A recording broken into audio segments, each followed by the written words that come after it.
এখন শুনবেন আজকের গুরুত্বপূর্ণ খবরের শিরোনাম। জ্বলছে যুক্তরাষ্ট্র, বাড়ছে প্রাণহানি। আফগানিস্তানে এবার 50টি ক্ষেপণাস্ত্র হামলা চালালো পাকিস্তান।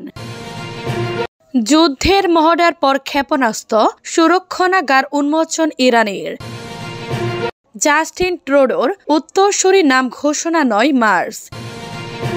ইউরোপকে বিভক্ত করার চেষ্টা করছেন ট্রাম্প, জার্মানির অভিযোগ। লস অ্যাঞ্জেলেসের দাবানলকে যুদ্ধ পরিস্থিতি বললেন বাইডেন। জ্বলছে যুক্তরাষ্ট্র, বাড়ছে প্রাণহানি। যুক্তরাষ্ট্রের ক্যালিফোর্নিয়া অঙ্গরাজ্যে লস অ্যাঞ্জেলেসে দ্রুত দাবানল নিয়ন্ত্রণের বাহিরে চলে গেছে। ইতিমধ্যে দাবানলে পড়ে গেছে বিস্তীর্ণ এলাকা। শনিবার 11 জানুয়ারি বিবিসি ও কাতার ভিত্তিক সংবাদ মাধ্যম আল জাজিরার প্রতিবেদনে বলা হয়েছে, এখন পর্যন্ত 11 জনের প্রাণহানির খবর পাওয়া গেছে। খবরে বলা হয়েছে, দাবানলে গতকাল পর্যন্ত 32,000 একর জমি পুড়ে ছাই হয়ে গেছে। স্থানীয় প্রশাসন 5,000 কোটি ডলারের ক্ষতির কথা জানিয়েছে। এই সংকটের মধ্যে লুটপাটের অভিযোগে 20 জনকে গ্রেফতার করেছে পুলিশ। বিবিসি বলেছে, ক্যালিফোর্নিয়ার দাবানলে নিয়ন্ত্রণে পানির সমস্যার বিষয়টি স্বাধীন তদন্ত চেয়েছেন সেখানকার গভর্নর। অন্যদিকে দাবানল আক্রান্ত প্যাসিফিক প্যালিসেইডো ইটন এলাকায় রাত্রিকালীন কারফিউ দেওয়া হয়েছে। লস অ্যাঞ্জেলেসের পুলিশ প্রধান ম্যাকডোনাল্ড এক সংবাদ সম্মেলনে বলেছেন, শুধু অগ্নি নির্বাপন ও নিরাপত্তা সংক্রান্ত বিষয়গুলিকে অনুমতি দেওয়া হবে। এছাড়া যেসব অধিবাসীরা আক্রান্ত এলাকা ছেড়ে গেছে বিপজ্জনক পরিস্থিতির কারণে এখনই তাদের না ফেরার অনুরোধ করেছেন তিনি। আফগানিস্তানে এবার 50টি ক্ষেপণাস্ত্র হামলা চালালো পাকিস্তান। আফগানিস্তানের কুনার প্রদেশের শারকানি জেলায় ক্ষেপণাস্ত্র হামলা চালিয়েছে পাকিস্তান সেনাবাহিনী। স্থানীয় সূত্রের বরাত দিয়ে এ তথ্য জানিয়েছে খামা প্লেস। সূত্রের বরাত দিয়ে প্রতিবেদনে বলা হয়েছে, শুক্রবার দিবাগত রাত 12টায় পাকিস্তানি বাহিনী ক্ষেপণাস্ত্র হামলা চালায়। নাভা ক্রসিং ও শারকানি জেলার বেশ কয়েকটি এলাকা লক্ষ্য করে এসব হামলা চালানো হয়েছে। ক্ষেপণাস্ত্র হামলার কারণে সেখানকার বাসিন্দারা ঘরবাড়ি ছেড়ে অন্য এলাকায় আশ্রয় নিয়েছে। তবে তালেবান সরকারের পক্ষ থেকে আনুষ্ঠানিকভাবে এই হামলা সম্পর্কে এখন পর্যন্ত কোনো মন্তব্য পাওয়া যায়নি। কাবুল নাওর প্রতিবেদনে বলা হয়েছে, সীমান্তবর্তী কুনার প্রদেশে পাকিস্তানি বাহিনী কয়েক ডজন ক্ষেপণাস্ত্র হামলা চালিয়েছে। স্থানীয় সূত্রের বরাত দিয়ে কাবুল নাও বলেছে, শুক্রবার রাতে পাকিস্তানি বাহিনী শারকানি জেলার বিভিন্ন গ্রামে অন্তত 50টি ক্ষেপণাস্ত্র হামলা চালিয়েছে। তবে এসব হামলায় কি পরিমাণ ক্ষয়ক্ষতি বা হতাহতের ঘটনা ঘটেছে সেই সম্পর্কে বিস্তারিত কিছু জানা যায়নি। যুদ্ধের মহড়ার পর ক্ষেপণাস্ত্র সংরক্ষণাগার উন্মোচন ইরানের। ইরান শুক্রবার 10 জানুয়ারি জানিয়েছে, তারা একটি ভূগর্ভস্থ ক্ষেপণাস্ত্র সংরক্ষণাগার উন্মোচন করেছে। সেই সঙ্গে দেশটি ঘোষণা দিয়েছে যে তারা নতুন বিশেষ ক্ষেপণাস্ত্র তৈরি করেছে। ইসলামী রেভলিউশনারি গার্ড কোরের IRGC বরাত দিয়ে এই তথ্য জানিয়েছে তাসলিম নিউজ। এ নিয়ে শুক্রবার ইরানের রাষ্ট্রীয় টেলিভিশন IRIB একটি ভিডিও প্রচার করেছে। ভিডিওতে দেখা যায় IRGCর কমান্ডার মেজর জেনারেল হুসাইন সালামি ও ব্রিগেডিয়ার জেনারেল আমির আলী হাজিজা দেহ ওই সংরক্ষণাগার নির্দেশন করেছেন। হাজিজা দেহ ওই সংরক্ষণাগার পরিদর্শন করেছেন, সুপ্ত আগ্নেয়াস্ত্রগিরি বলে বর্ণনা করেছেন।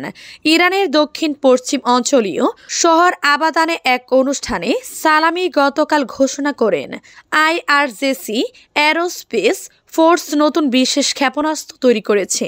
তাসলিম নিউজ বলেছে, ইরানের বাসিস স্বেচ্ছাসেবক বাহিনী শুক্রবার রাজধানী তেহরানে 1,10,000 সদস্যের একটি বড় মহড়া দিয়েছে। বার্তা সংস্থাটি লিখেছে, ইরানের সশস্ত্র বাহিনী সম্প্রতি বেশ কয়েকটি যুদ্ধ মহড়া চালিয়েছে। জাস্টিন ট্রুডোর উত্তরসূরির নাম ঘোষণা 9 মার্চ। আগামী 9 মার্চ কানাডার বিদায়ী প্রধানমন্ত্রী জাস্টিন ট্রুডোর দল লিবারেল পার্টি ট্রুডোর উত্তরসূরি হিসেবে নতুন দলীয় প্রধানের নাম ঘোষণা করবে। মন্ট্রিয়ল থেকে AFP জানায়, বৃহস্পতিবার 9 জানুয়ারি রাতে দেয়া এক বিবৃতিতে লিবারেল পার্টি জানিয়েছে ৯ মার্চ দেশব্যাপী নেতৃত্ব নির্বাচনের ভোট শেষ হবে এবং সেদিনই নতুন নেতার নাম ঘোষণা করা হবে। প্রায় ১ দশক ক্ষমতায় থাকার পর দলের ভিতরে অসন্তুষ্ট বৃদ্ধি পাওয়ার প্রেক্ষাপটে ট্রুডো গত সোমবার দলকে নতুন নেতার অধীনে জাতীয় নির্বাচনের জন্য প্রস্তুত করতে পদত্যাগের ঘোষণা দেন। তিনি জানান, নতুন নেতা নির্বাচন না হওয়া পর্যন্ত তিনি অন্তর্বর্তী প্রধানমন্ত্রী হিসেবে দায়িত্ব পালন করবেন। লিবারেল পার্টির সভাপতি সচিব মেহরা বলেন, একটি দৃঢ় ও সুরক্ষিত জাতীয় প্রক্রিয়ার মাধ্যমে লিবারেল পার্টি ৯ মার্চ নতুন নেতা নির্বাচন করবে এবং ২০২৫ সালে নির্বাচনের জয়ের জন্য প্রস্তুত হবে। তিনি আরও বলেন, এটি আমাদের দলের এবং দেশের ভবিষ্যৎ গঠনের জন্য সারা দেশের লিবারেলদের জন্য একটি গুরুত্বপূর্ণ সময়। আমি সবাইকে এই উত্তেজনাপূর্ণ মুহূর্তে অংশগ্রহণের আহ্বান জানাই। ইউরোপকে বিভক্ত করার চেষ্টা করেছেন ট্রাম্প, জার্মানির অভিযোগ। যুক্তরাষ্ট্রে নবনির্বাচিত প্রেসিডেন্ট ডোনাল্ড ট্রাম্পের বিরুদ্ধে ইউরোপকে বিভক্ত করার চেষ্টার অভিযোগ তুলেছেন জার্মানির ভাইস চ্যান্সেলর রবার্ট হাবেক। খবর আনাদোলো এজেন্সির। হাবেক সতর্ক করে দিয়ে বলেছেন, ট্রাম্প আগের মেয়াদে বিভিন্ন দেশের সঙ্গে চুক্তি করে ইউরোপীয় ঐক্য ফাটল ধরানোর চেষ্টা করেছিলেন।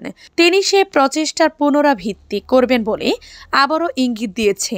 পাবলিক ব্রডকাস্টার ডয়েচল্যান্ড ফ্লামকে দেয়া এক সাক্ষাৎকারে হ্যাবেক বলেন, ইউরোপকে অবশ্যই ঐক্যবদ্ধ থাকতে হবে, বিশেষ করে জার্মানি ইউরোপের ঐক্যবদ্ধ থাকার উপর জোর দিচ্ছে।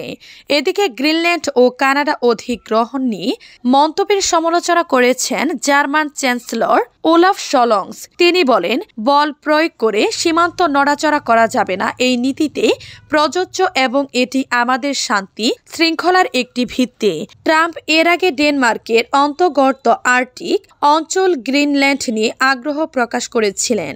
সম্প্রতি নিজের মার লাগো অ্যাস্টেন্টে এক সংবাদ সম্মেলনে গ্রিনল্যান্ড বা পানামা খালে নিয়ন্ত্রণ পেতে সামরিক পদক্ষেপের সম্ভাবনা উড়িয়ে দেননি ট্রাম্প। লস অ্যাঞ্জেলেসের দাবানলকে যুদ্ধ পরিস্থিতি বললেন বাইডেন।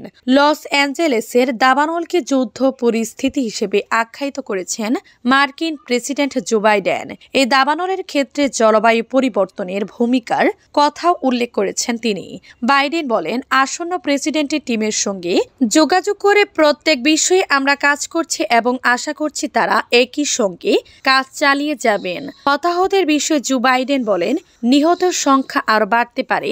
তাছাড়া সেখানকার বাড়ি ঘরে লুটপাটের বিষয়ে উদ্বেগ প্রকাশ করেন বাইডেন। এদিকে লস অ্যাঞ্জেলেসের দাবানলে নিহতর সংখ্যা বেড়ে 11 জনে দাঁড়িয়েছে। রিপোর্টে লেখা পর্যন্ত ঘর বাড়ি সহ 10,000 অবকাঠামো ধ্বংসের খবর পাওয়া গেছে।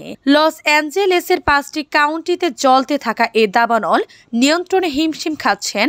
দমকা বাতাসের আগুন নিভানোর চেষ্টা ব্যাহত হচ্ছে। বুধবার হলিউড হিলসে শুরু হওয়া এই দাবানলের শিকার হয়েছেন সাধারণ মানুষ থেকে শুরু করে হলিউডের নামি দামি তারকারাও।